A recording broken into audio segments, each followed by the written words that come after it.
Okay, so now welcome back. We are going to be looking now at chapter 5, which is really linked to the previous chapter that we were looking at, which is the chapter on the nature of the tasks and the responsibilities that people are engaged in.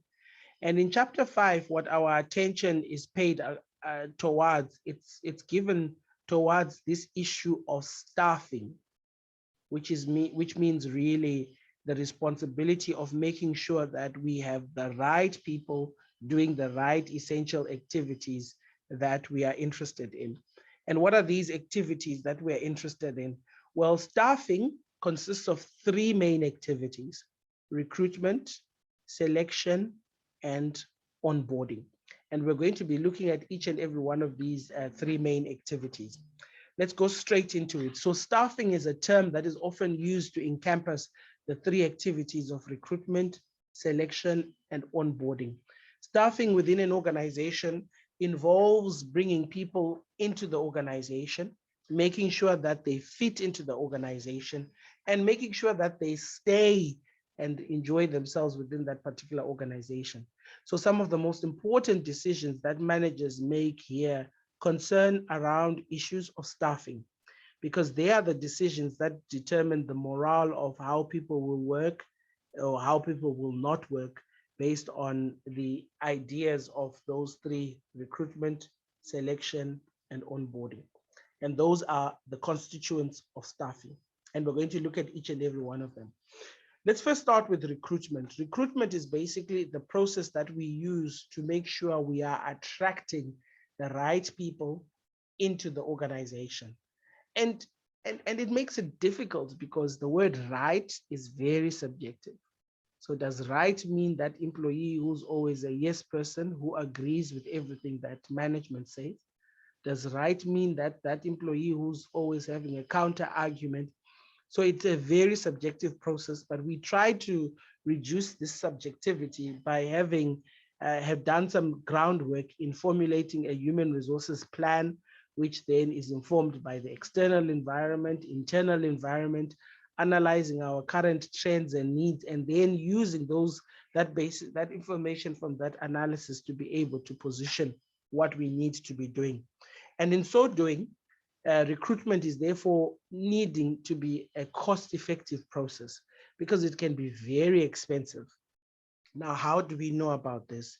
Well, let's use a newspaper that we're all familiar with here in the Eastern Cape province, which would be the Daily Dispatch. For you to put an advert in the Daily Dispatch alone, it can cost thousands of rands. And so what you want is a process of making sure that you are putting an advert that is not only correct, but an advert that will reach to the right people. You cannot advertise for a job in Australia in a newspaper that is not from Australia. So it makes logical sense that you must make sure that the right medium is selected in making sure that recruitment takes place. And as organizations are searching for candidates, so too are potential employees, because they are also looking right now.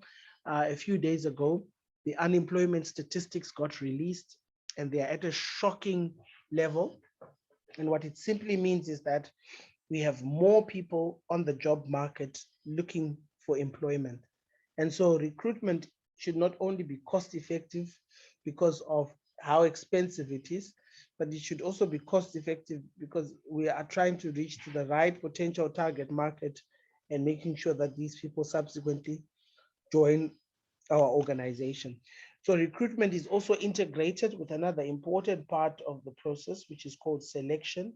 Selection really consists of making sure that we've got the right people at the right time joining us. And this stems from a thorough process of making sure that we've not only attracted these people, but we then select or choose the best person who we deem fit for this particular job.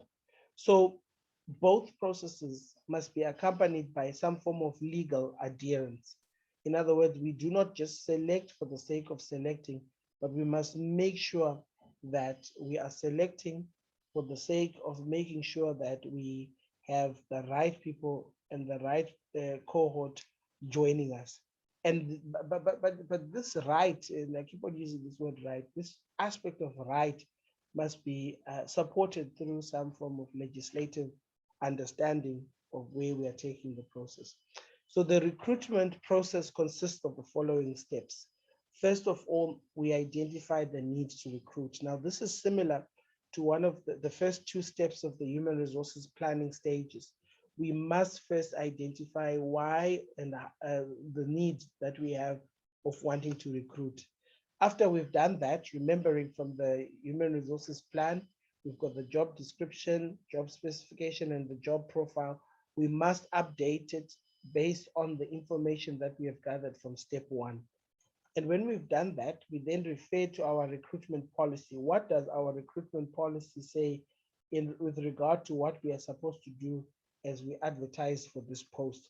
And the recruitment policy is really an internal guide, an internal barometer that assists us to be able to make decisions that are supported not only by facts, but also supported by some form of internal procedures that make sure that we are not flouting these our own rules as an organization. When we've referred to our recruitment policy, we take into account factors that influence the recruitment process. So we can say some of these factors that influence the recruitment process could be factors like the current situation that we're in of the pandemic, that we need to make sure that our advert arrives to the intended targets. That's number one. Number two, we need to make sure that we have all our processes in order, that we know what exactly we are looking for. Number three, we need to make sure that factors that are beyond our control, we've at least tried to mitigate and address these. So you can't, how long is the advert going to be in the newspaper? How long do we give people time to be able to sufficiently respond? You can't put an advert out today and then hopefully next week you think that you've got the right people and the right candidates that you want to take for the job. You must give people sufficient time to be able to respond. We then consider the range of sources of recruitment. Are they going to be internal recruitment mechanisms?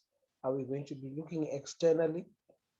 We could even consider the next step, which is choosing the method. Are we going to be paying attention to online recruitment? Are we going to be putting an advert in the newspaper, and so which newspaper? So what we're basically considering here are the range and the interacting factors that exist between the source of recruitment and also the method of recruitment. We then develop the advert, and the advert is really developed through a process of a collective sitting together and designing an advert that appeals to what the need is. The advert must speak to the challenge before the organization and seek to attract the right people to be able to join that organization. In the chapter, you will find that there's emphasis and there's talk about making sure that we create and design adverts that are not only sensible, but adverts that are also very much getting the attention of people. So these are adverts that appeal to the people. And I think there's a model that is used in the textbook, which you should know, which is the attention, interest, desire, and action model. So what this simply means is, just think of it this way. The reason why you can remember easily adverts of Nando's is because Nando's tries to use catchy humor to be able to get people to understand the material that they are trying to sell. And in so doing, this makes people be interested to know, okay, I want to know what the next Nando's advert is about. And subsequently, the thinking is that there's a link between the purchase of the chicken and making sure the purchase of Nando's products is linked to the issues that Nando's is selling as a brand. And so what we try to also encourage with regard to adverts is making sure that we have that attention to the, does the advert attract attention? Does it generate interest? Does it create a desire? And does it subsequently form an action that allows the person to be able to say, I want to go and apply for this job? Finally, we then place the advert in whatever source that we have decided. The advert is placed, and when the advert is placed, we then create some form of mechanism when people respond. And this mechanism of response is making sure that application blanks are available. It simply means that in our application forms that accompany the recruitment, we put some information that the respondent can easily fill to be able to allow themselves to respond to the advert, and also provide us with any information that is needed in making a decision. So we explain each and every one of these, which I've just done in summary, and you can have a read at them and also have a look at what the textbook says. The next part of the recruitment process is, okay, here are some examples of adverts. This is an advert for a sales representative. Looks fairly simple. We need a young sales representative who's required to sell ladies' cosmetics, must have a sales and marketing diploma and their own transport. Fairly simple. Here's another one with all the specs and the descriptions around the recruitment of a chef, a Jewish kosher chef required to cook for a Jewish old age home, must have food technology diploma from Port Elizabeth Technikon. Well, in this case, they are more specific where they want the person to come from, but it doesn't really matter, because what we need to be careful is that if you say they are coming from a certain institution, you may be accused of biasing candidates from other institutions. I guess the most important thing here is that make sure as you design your advert, you pay attention to these details and minute details of things that are happening there. Okay, so we place the advertisement and then we consider it. We then go to the second stage. Remember, we said staffing consists of 3 stages. Recruitment, and the second one is selection. Selection really is making sure that from the process of recruitment, we are able then to choose the most suitable candidate who we believe will be the one that will be the incumbent to be able to fill this particular job. This candidate is considered based upon the scoring that may happen, considering the job description, specification, and profile before us. It's also imperative that whenever selection happens, we also involve additional information around behavioral characteristics that can be collected and weighted against whatever is applied in the CV. So if the CV shows that this person is a very good academically grounded person, it doesn't necessarily mean that they will be the best person to be able to fill whatever job that is placed before them. And the idea basically here is that we must make sure that we don't get driven away and sidetracked by issues such as students who may do so well academically, or sidetracked to think that the students who are not very well academically gifted would not make good employees. There must be a balance between the looking of objective measures of determining whether the candidate is suitable in joining a particular organization, with the idea of also generating other data to be able to support your findings. In so doing, we then account for mistakes in selection, which are costly. And so we try to make sure that we avoid these mistakes and how they can crop about by relying on this best practice approach.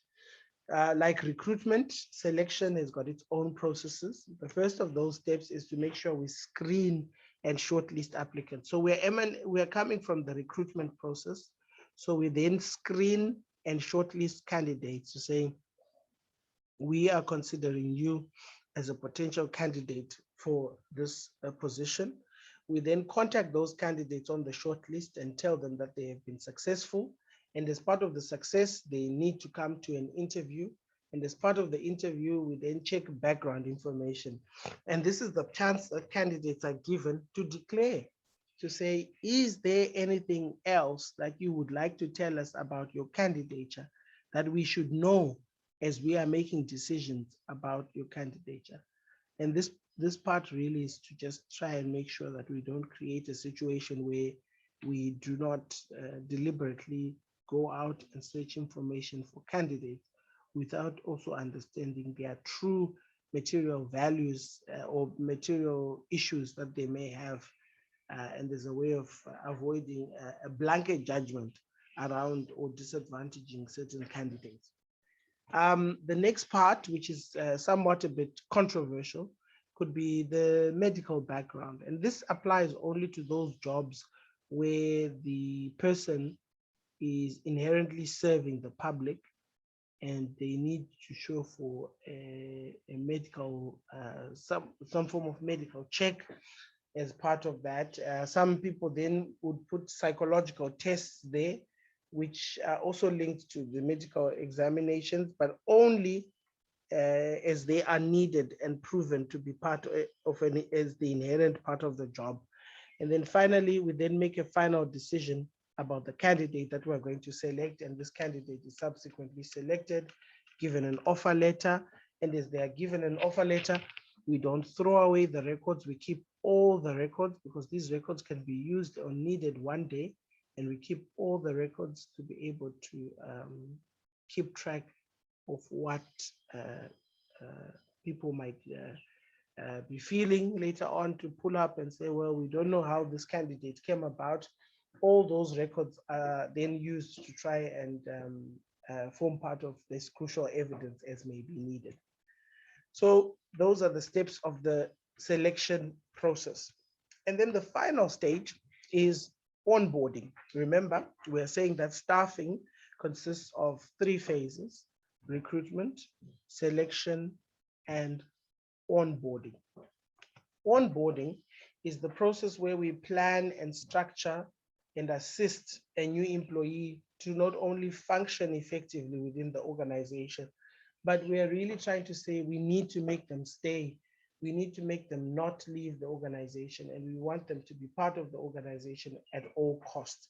And in so doing, we try to address the challenge of stress, particularly the stress that accompanies a new job, to try and make sure that all those people that are part of this job are given opportunity and are given a platform to be able to do as much as they can in making sure that they adjust very well with little difficulty to the challenge of starting a new job in a new context. We then make them feel comfortable, helping them to settle in more quickly.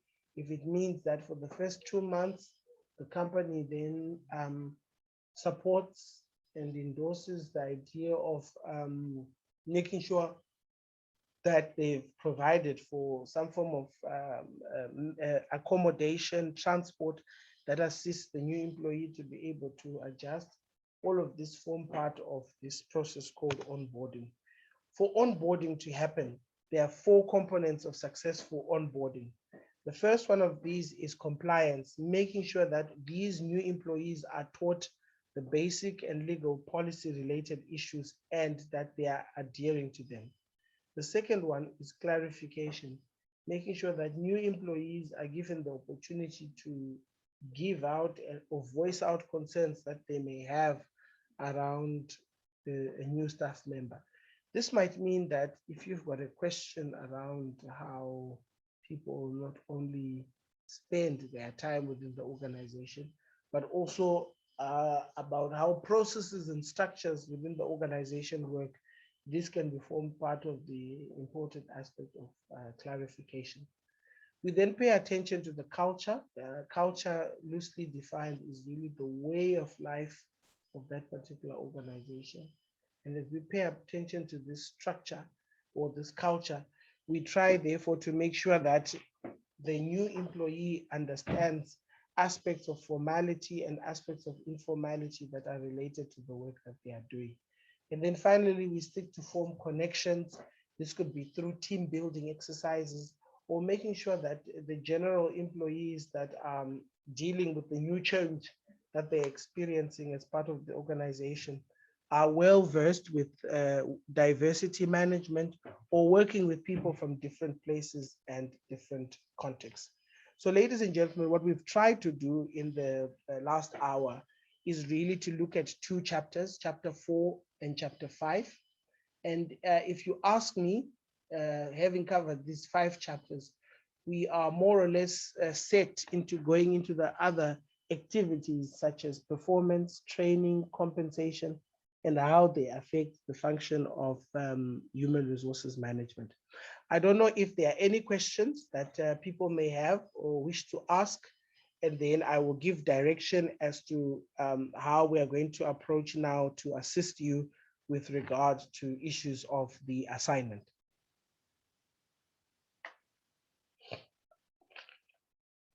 Yes, Nolufefe? Oh, sorry, Doc. I just want to ask around the job profiling. Yeah. I do understand the job specification, but I can't clearly understand the difference between the job. Yes. Okay. All right. Okay. Any other question so that we just get all of them out?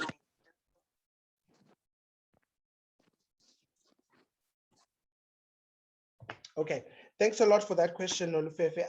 So the idea that informs the job profile is rooted around first the notion of the first two that we've got, which is the description. In fact, the first important one is the analysis. So the analysis is the process of forecasting and making sure that our current needs are understood in view of also the future needs that we may have, and also that these are understood. Therefore, the two activities that accompany this, first one is the description and the specification, but the job profile is really a way in which jobs are grouped together according to two key facets. And at the top of those two key facets are descriptions and specifications. But the first of those is what comes out of that particular job, or what we call job outputs.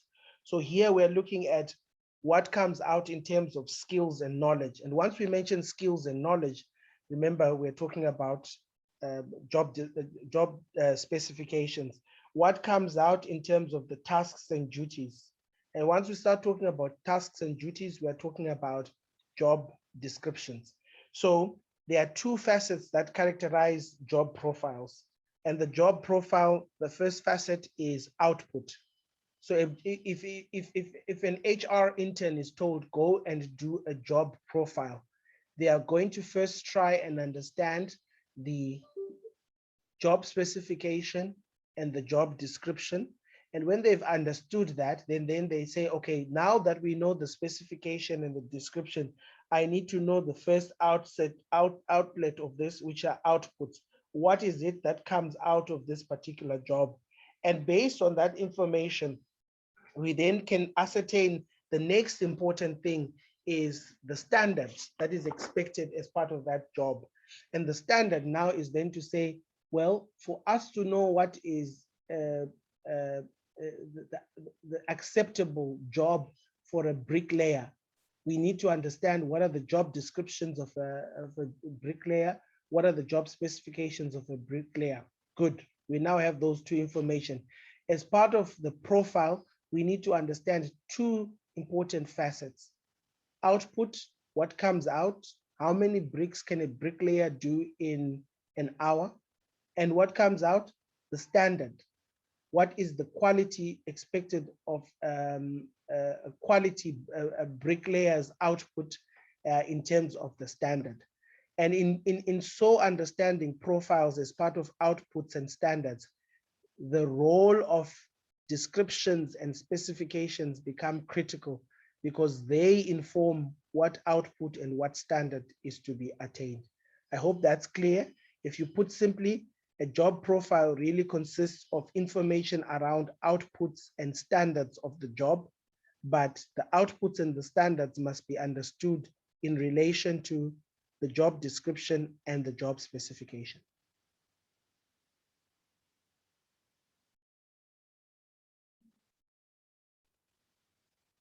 Okay, I hope that helps, Nolufefe. Yes, Doc, thank you. Okay.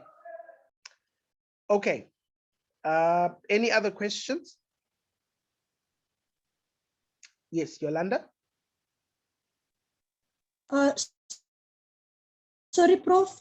Yes. On the email I received from you pertaining chapter 3, Yeah. there's no attachment. Yeah, that I can apologize for that. I will be correcting that. Somebody wrote to me, and I will be correcting that. Apologies. But remember also, everything that is also available through the email is also available on Blackboard, including the recordings of the class. You just play around in the Blackboard section under contents. You'll find a folder written slides. All the slides are there, but I will correct that. It was my mistake. I will send you the updated list.